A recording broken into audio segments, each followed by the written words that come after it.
For over a decade, we've welcomed them into our homes. We've watched the Johnston kids grow from rambunctious children into young adults, navigating life, love, and the unique challenges of being a little person in an average-sized world. We've laughed with Trent and Amber, we've cheered for their triumphs, and we've been a silent passenger on their family journey. But the party is over.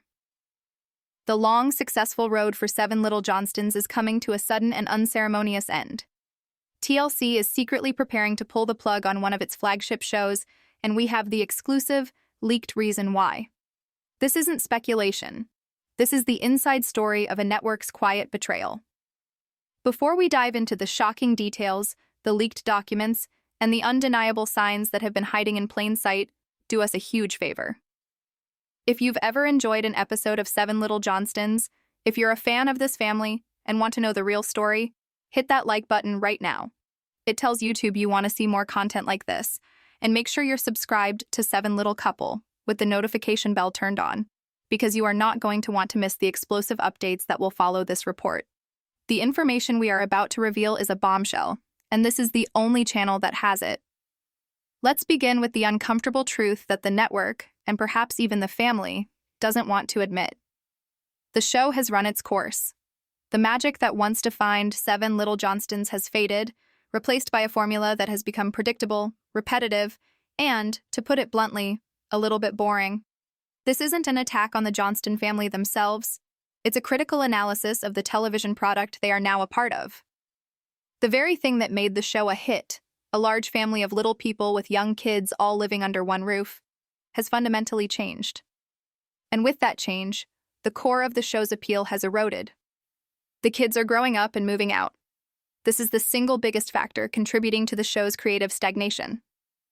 When the series began, the dynamic was chaotic, charming, and full of the natural, unscripted drama that comes with raising 5 children.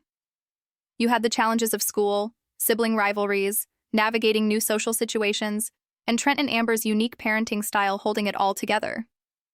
The house was a hub of constant activity. Now, what do we have? The nest is emptying, and the storylines are leaving with the children. Jonah, after a few starts and some very real struggles, is largely on his own. His narrative arc, while important for his personal growth, has moved him outside the central family unit. His appearances feel more like guest spots than a core part of the show.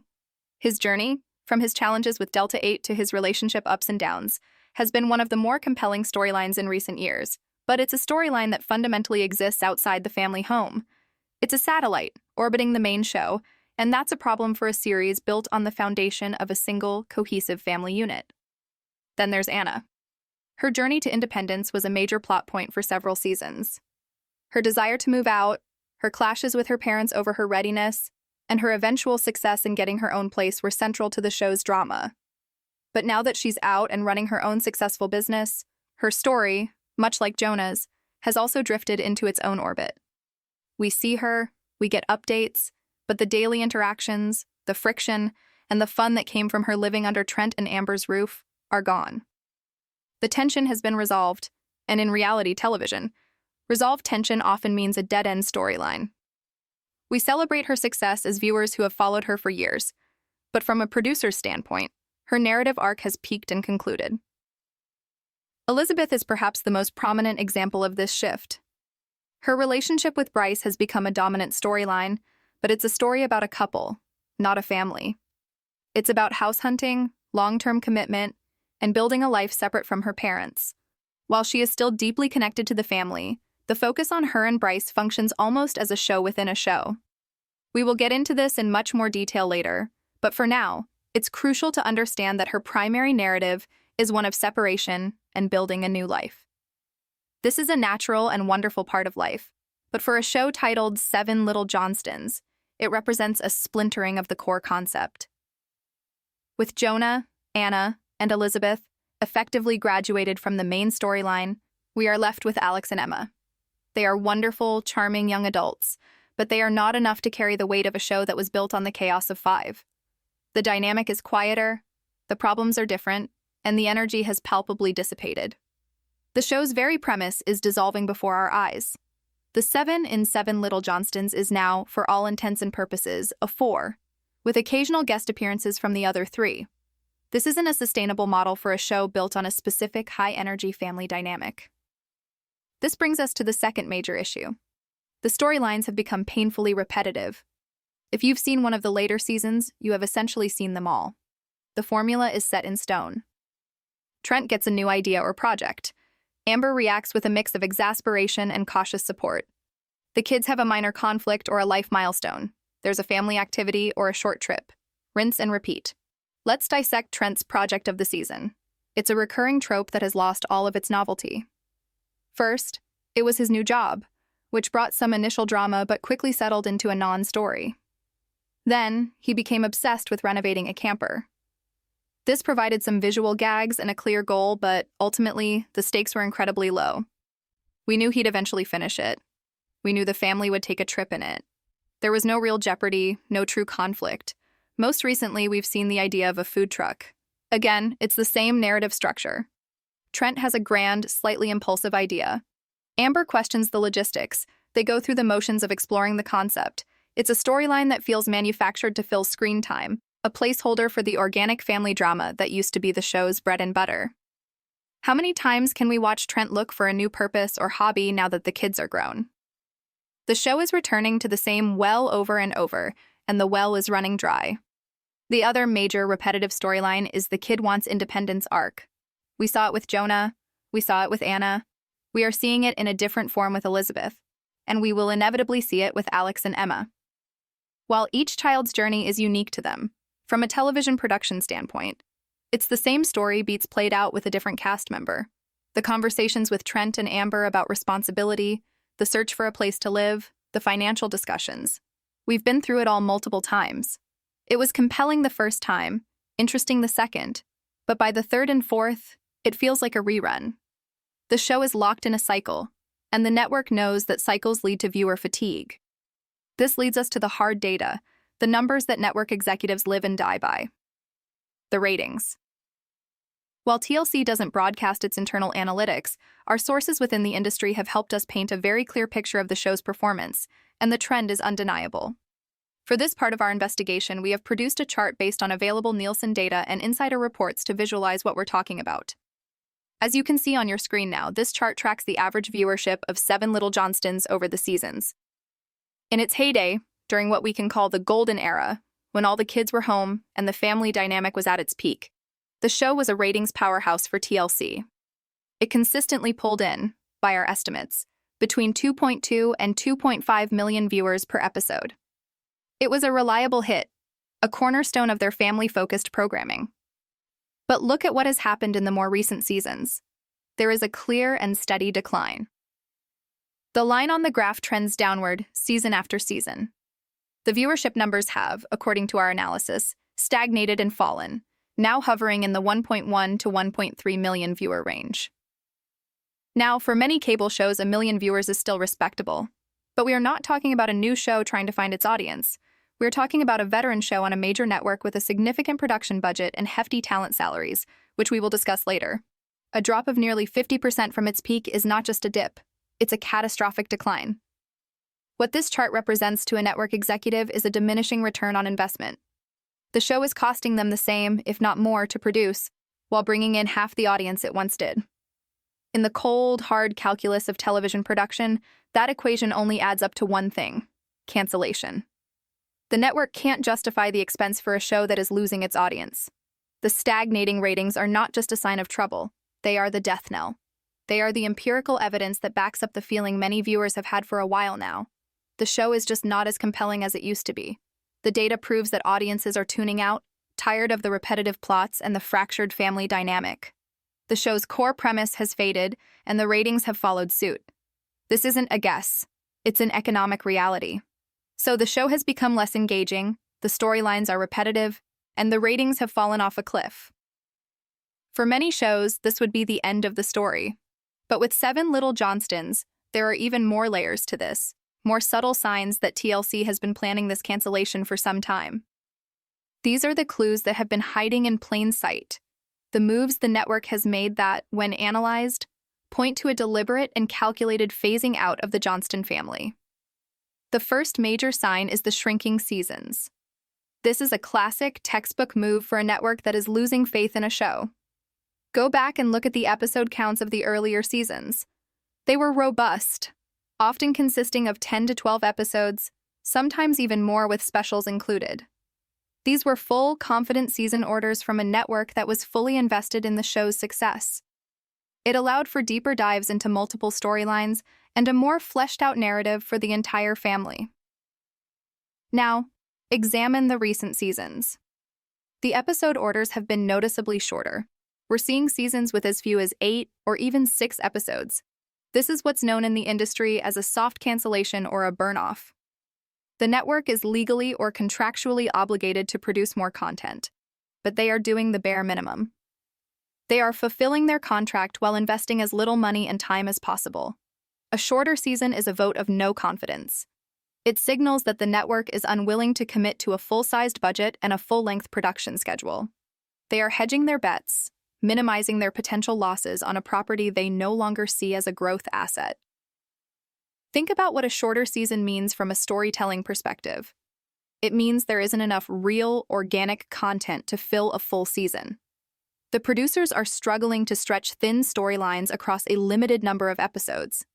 The result is what we've been seeing: a reliance on filler content, repetitive project-of-the-week plots, and a rushed feeling to the overall narrative arc. The network isn't ordering shorter seasons because the Johnstons have less story to tell. They're ordering shorter seasons because they believe the stories the Johnstons do have are no longer valuable enough to warrant a full season investment. It's a clear message. We are winding this down. We are letting the air out of the tires slowly instead of slashing them all at once.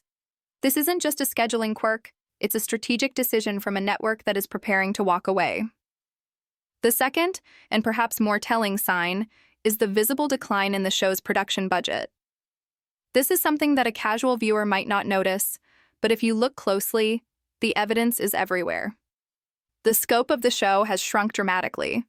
In the earlier, more successful seasons, the family's activities and vacations were more ambitious. They were the kind of major life events that make for great television.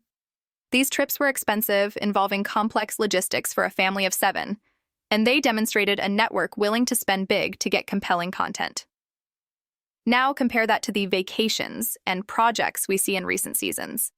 The grand family trips have been replaced by more modest, budget-friendly excursions. A road trip in the camper Trent renovated, for example, is a significantly cheaper storyline to produce than an international family vacation. It requires a smaller crew, fewer travel expenses, and less logistical planning. It's a cost-effective way to create the illusion of a family event without the hefty price tag. The focus has shifted inward, to cheaper, home-based storylines.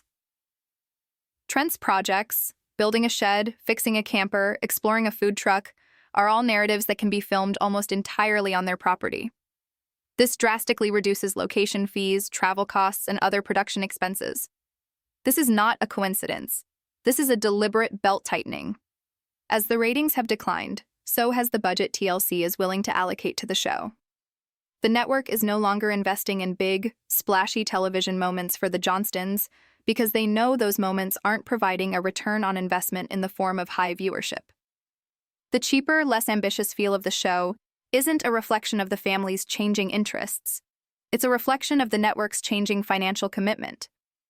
They are squeezing every last drop of content out of the lowest possible budget. This budget cut feel is a glaring red flag. A network that believes in a show invests in it.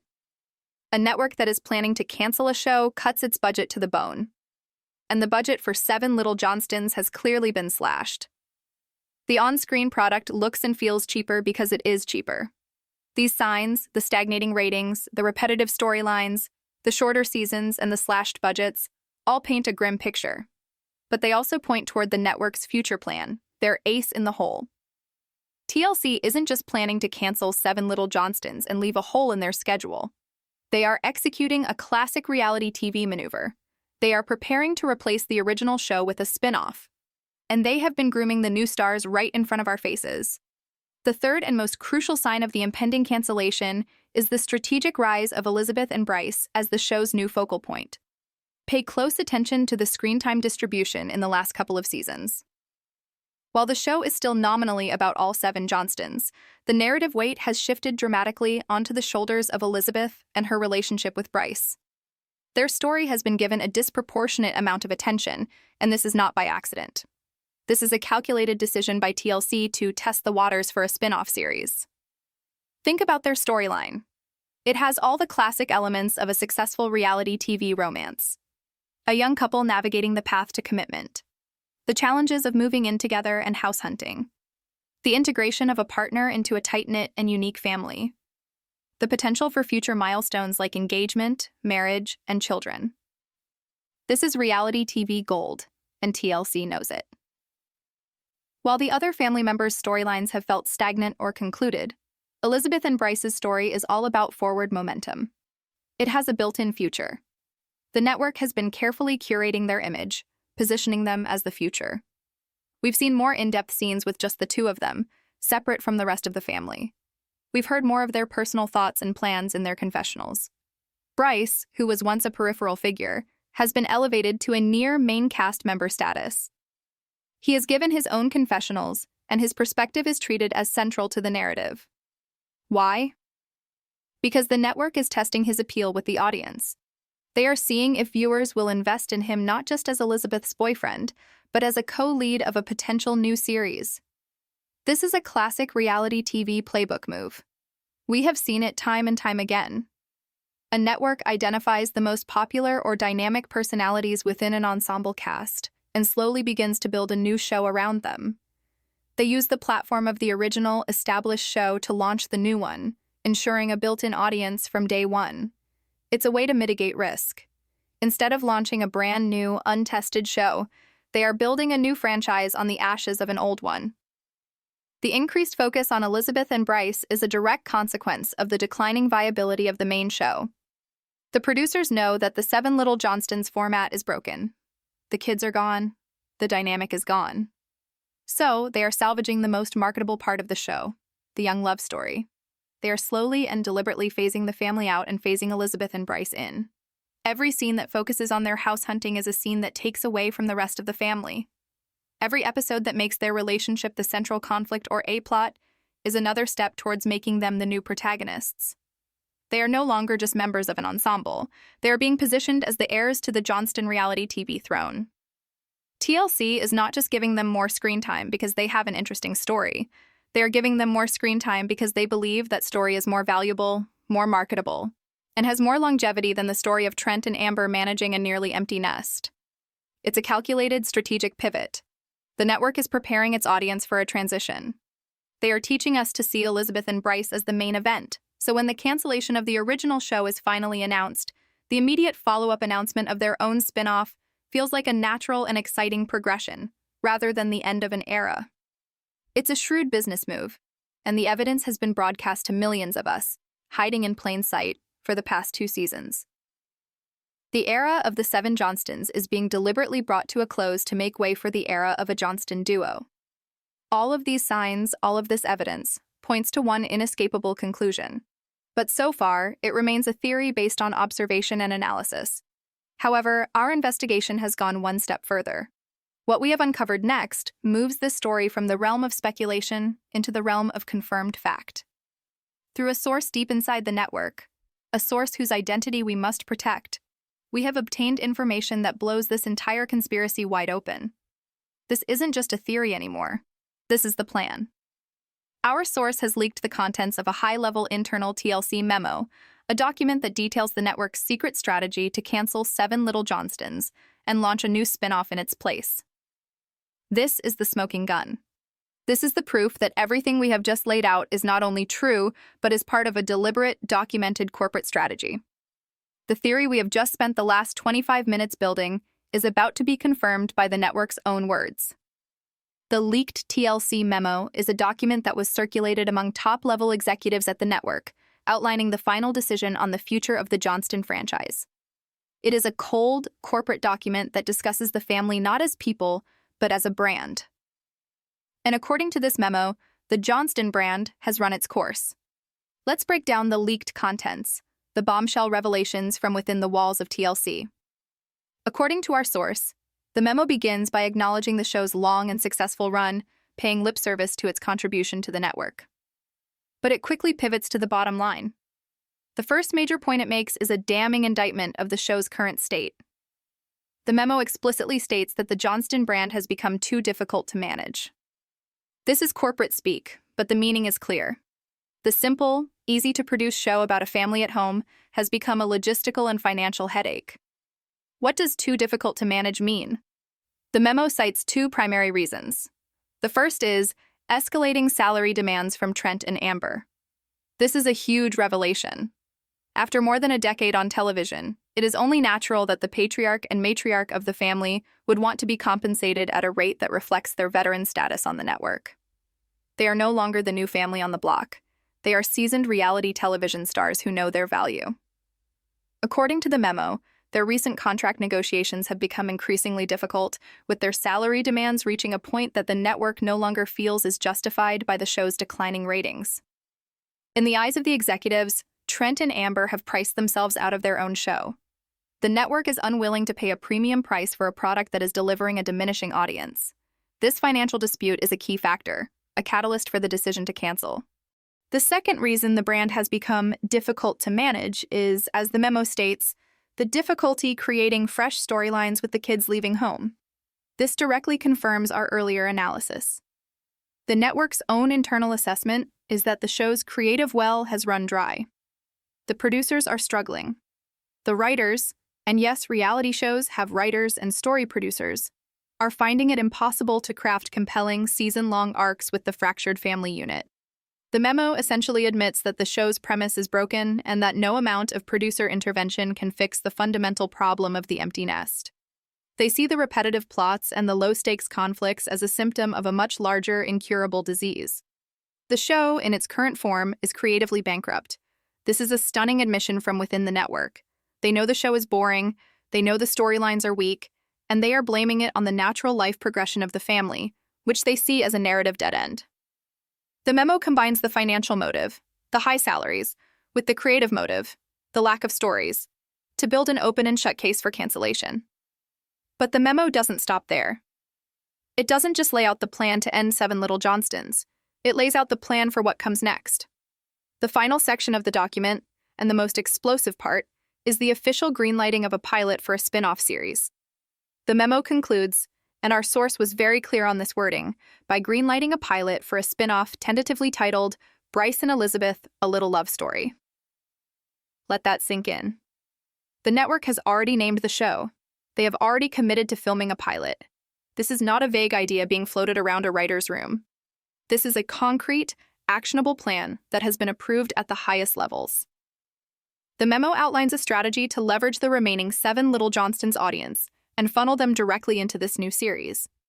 The plan is to air one final, likely shortened, farewell season of the original show. This season will heavily feature Elizabeth and Brice, essentially serving as a backdoor pilot for their new series. The season finale of 7 Little Johnstons would, according to the plan, likely end with a major milestone for the couple, perhaps an engagement, that would serve as a cliffhanger to launch their new show. This is the ultimate confirmation of our theory. The increased screen time, the focus on their relationship, it was all part of this documented plan. They were not just testing the waters. They were actively producing the pilot episode for Brice and Elizabeth, A Little Love Story, within the budget and production schedule of the main show. It's a ruthlessly efficient and cynical strategy. They are using the flagship show as a launchpad to replace it, ensuring a seamless transition and retaining the audience. Now we know there will be skeptics. We know that a claim this big requires proof. While our source could not risk leaking the physical document itself, they were able to provide us with a visually redacted image of a section of the memo to corroborate their story. On your screen now, you will see the proof. This is the image we were provided. It is, as you can see, a blurry and heavily redacted document that has been made to look as official as possible. It is labeled TLC Internal Memo, Johnston Franchise Future. You can make out key phrases that have been deliberately left visible. Escalating salary demands, difficulty creating fresh storylines, and the most damning phrase of all, greenlight pilot, Brice and Elizabeth, A Little Love Story. This document, this piece of evidence, is the final nail in the coffin. It is the visual representation of the network's secret. While its authenticity will be denied by the network, it aligns perfectly with all the other evidence we have presented. The declining ratings, the shorter seasons, the budget cuts, the strategic focus on the new couple, it all leads to this single, explosive document. The pieces of the puzzle fit together perfectly, and this memo is the final piece. The plan has been laid bare. The decision has been made. The network is moving on, and they have the paperwork to prove it. So let's put it all together for the grand conclusion, the final, undeniable truth of the matter. For months, even years, the signs have been there. We, the viewers, have felt it. The show has changed. The energy is different. The magic has faded. What we presented today is the reason why. This is not a natural, gentle end for a beloved show. This is a calculated corporate execution, planned in secret and documented in memos the network never wanted you to see. The reality is a story of economics and network strategy. The show became too expensive to produce, with Trent and Amber's salary demands clashing with a harsh reality of plummeting viewership. A nearly 50% drop in your audience since your peak is not something a network ignores. That is a 5-alarm fire. When the money stops making sense, the show stops making sense. Simultaneously, the show became creatively exhausted. A network can't build its primetime schedule on low-stakes camper renovations and repetitive conversations about moving out. The departure of the older kids ripped the heart out of the show's central premise, leaving a void that producers have been unable to fill. The network's own internal documents admit that they are out of ideas. Faced with a show that was too expensive and too boring, TLC did what any ruthless, successful corporation would do. They decided to cut their losses and salvage the most profitable asset. They identified Elizabeth and Brice as the future. They saw in them a new, cheaper, and more narratively promising show. Brice and Elizabeth, A Little Love Story, is not just a potential idea. It's the network's succession plan. They have spent the last 2 seasons grooming the audience, building up the new stars, and preparing for this very moment. They used 7 Little Johnstons as a Trojan horse to build its own replacement. So while TLC will likely announce one final farewell season to save face and give the appearance of a dignified ending, make no mistake, the decision has already been made. That final season will not be a celebration of the Johnston family. It will be a feature-length advertisement for the new spin-off. It will be the final act of the network's grand, deceptive plan. The Johnston family as we know it is finished. The era is over, not because the family ran out of stories to tell in their own lives, but because, according to the cold, hard words of a leaked TLC memo, they simply cost too much and are no longer worth the investment. The show we welcomed into our homes for over a decade is being canceled for the oldest and most cynical reason in television. It's no longer good for business. The family is being pushed aside for a younger, cheaper model.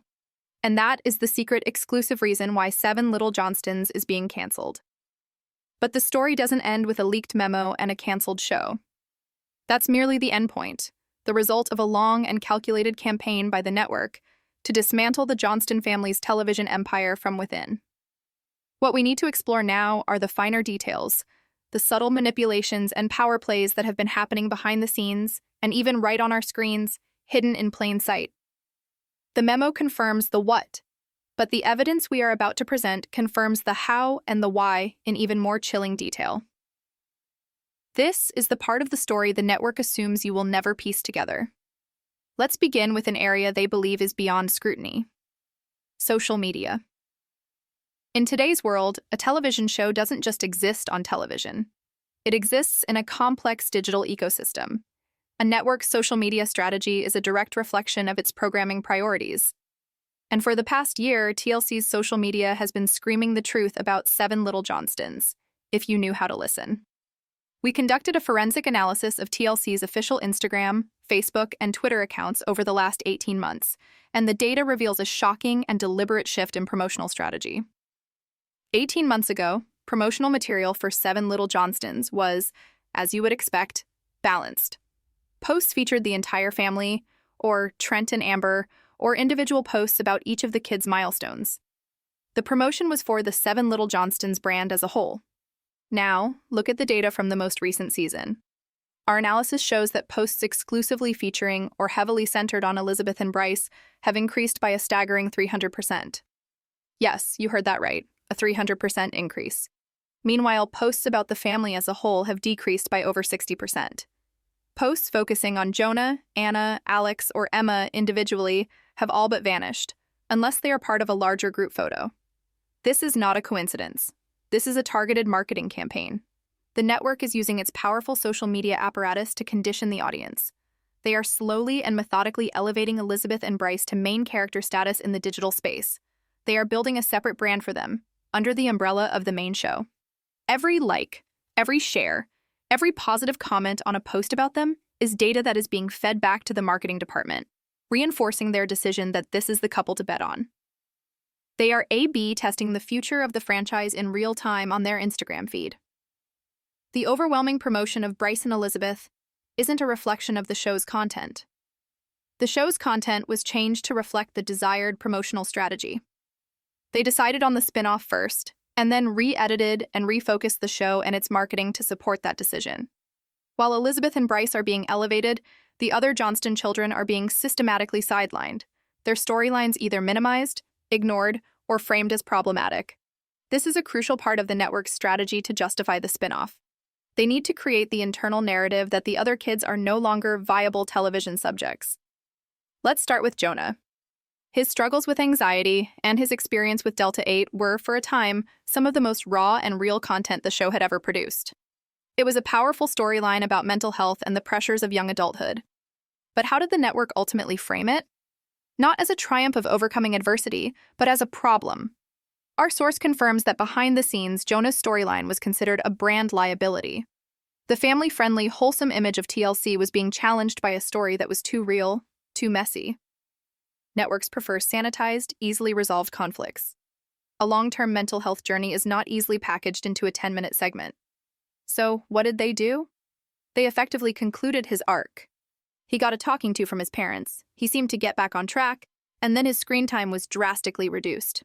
He was moved from being a complex character to a background player. The network didn't want to invest in the reality of his journey. They wanted to sweep it under the rug to make way for a simpler, more marketable love story. Jonah's reality became an inconvenience to their spin-off strategy. Then there is Anna. Her journey was one of the show's great success stories. The friction with her parents, her fierce desire for independence, and her ultimate success in moving out and starting her own thriving business is genuinely inspiring. But in the cold world of reality TV production, her success is a narrative dead end. She won.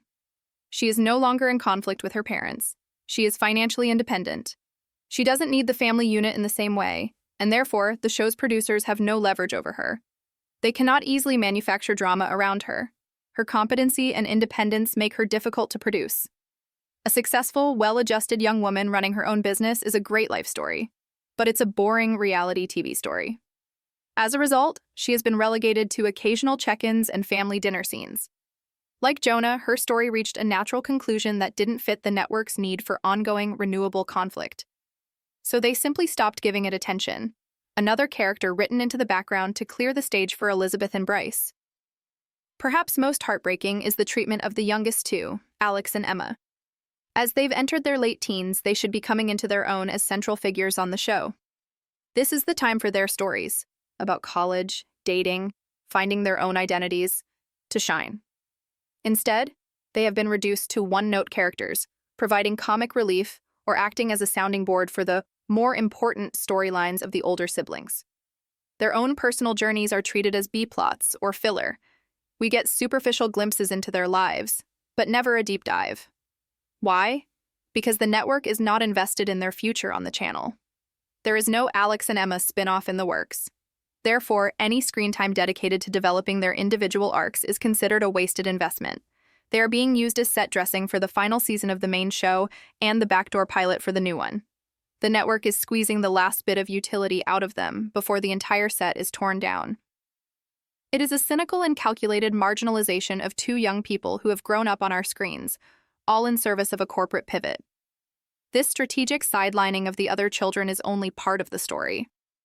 We also have to look at the increasingly strange and desperate behavior of Trent and Amber themselves.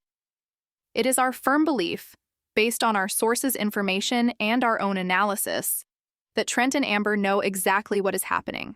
They see the writing on the wall, they understand their brand is being dismantled, and their recent actions can only be interpreted as a desperate attempt to stay relevant and build a lifeboat before the TLC ship sinks.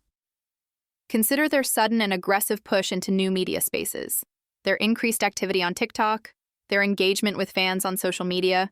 It's a significant shift from their earlier, more private personas. This isn't just a fun hobby, it's a calculated business move. They are trying to build a direct-to-consumer brand, a personal connection with their audience that is not mediated by TLC. They know that when the show is canceled, the network promotion machine will turn off. If they haven't built their own platform, they will become irrelevant overnight. They are fighting for their post-TLC survival, trying to prove that they are the brand, not the show. This desperation is also bleeding onto the screen. Look at the types of conflicts and storylines we've seen in the recent seasons. Many of them feel forced, exaggerated, and producer-driven. The tension often feels manufactured, the resolutions too neat. This is a classic sign of a show in its final throes. When the organic family drama dries up, producers have to step in and create it. We believe Trent and Amber are willing participants in this, perhaps even instigators. They are trying to create moments, however artificial, that will make the network think they are still valuable, that they can still deliver the drama that brings in viewers. They are, in effect, auditioning for their own jobs, trying to make enough noise to stave off the inevitable. But it's too little, too late. The decision has already been made in the boardroom, and no amount of on-screen bickering or wacky projects can reverse it. This all leads back to the spin-off, Brice and Elizabeth, a little love story. The plan for this show is far more advanced than anyone realizes. The leaked memo's greenlighting of a pilot was just the beginning. Our source has provided further details on the production timeline that are simply shocking. The pilot is not something that is going to be filmed. It has already been filmed. The network used the production budget and crew of 7 Little Johnston's season 14 to shoot the core material for the new show. The scenes of them house hunting, discussing their future, and interacting as a couple were filmed with the specific intention of being repurposed. The pilot episode is, as we speak, in post-production, being edited and polished. The network is targeting a fall release date for the new series. The strategy is to air the final, farewell season of 7 Little Johnstons in the summer, with the season finale acting as a direct lead-in to the premiere of Brice and Elizabeth. They want to create a seamless, uninterrupted viewing experience, hoping the audience simply transitions from one show to the next without even realizing the old one has been canceled. It's a brilliant, if deceitful, strategy. And what about the rest of the family? Will they simply vanish? No. The network is too smart for that. The memo detailed a plan for the legacy cast members. Trent, Amber, Jonah, Anna, Alex, and Emma will be contractually obligated to appear in a certain number of episodes of the new spin-off per season. They will be demoted from main stars to special guest stars. Their role will be to provide a connection to the old show, to offer advice to the new couple, and to appear at major family gatherings. They will be supporting characters in the story that was once their own. This allows the network to keep the family element for marketing purposes, while shifting the entire narrative and financial focus onto the cheaper, more marketable couple. They are, in essence, being kept on retainer, their legacy used to legitimize the show that is replacing them. With a plan this detailed and this ruthless, the final step is controlling the public narrative.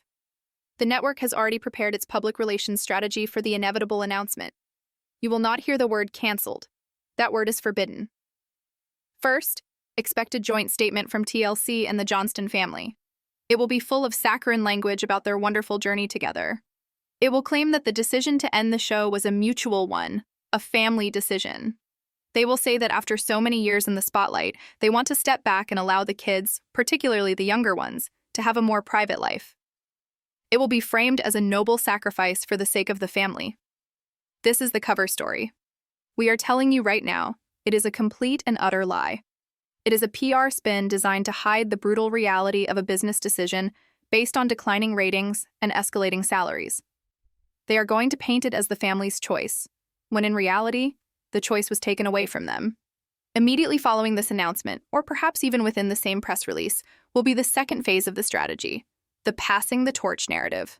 They will announce the new series, Brice and Elizabeth: A Little Love Story, not as a replacement, but as a natural continuation of the Johnston family's story. It will be framed as an exciting new chapter, the next generation stepping up to share their journey. They will use words like evolution and new beginning. They will sell it as a celebration, hoping to drown out any sadness or anger about the original show's demise with the hype for the new one. They will try to convince you that you aren't losing a show. You are simply trading it in for a newer model. Do not fall for this manipulation. It is a calculated strategy to retain viewers and revenue without acknowledging the unceremonious axing of the show that started it all. So as we stand on the precipice of this major shift in the reality TV landscape, the full picture is now clear. The end of 7 Little Johnstons is not a gentle fading away.